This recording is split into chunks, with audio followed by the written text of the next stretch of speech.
Number of BSL users in the UK.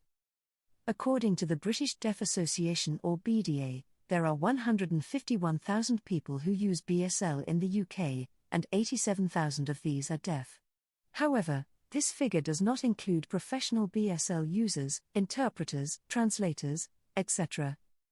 The number of qualified BSL interpreters and translators in the UK.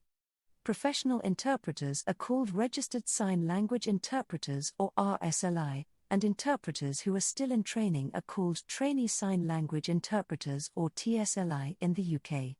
According to NRCPD, National Registers of Communication Professionals working with deaf and deafblind people, there are 908 RSLI and 234 TSLI in the UK. There are 11 registered sign language translators. The source of this information is Signature, October 2015. Number of BSL users in England. After taking a look at BDA's website, they say that the figure is 127,000 and 73,000 of these are deaf based on official statistics. Number of BSL users in Scotland.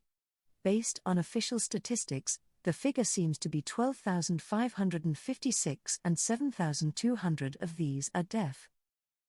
The number of qualified BSL interpreters and translators in Scotland. According to TSLI, Scottish Association of Sign Language Interpreters, there are 66 RSLI and a further 9 TSLI and 2 deaf-blind manual interpreters in Scotland. The number of registered sign language interpreting agencies is 6. Number of BSL users in Wales. Based on BDA's website, the figure is 7,200 and 4,000 of these are deaf. Number of BSL users in Northern Ireland. Based on BDA's website, the figure is 4,300 and 2,500 of these are deaf. Note that the figures stated above do not include professional BSL users, interpreters, translators, etc. unless they use BSL at home.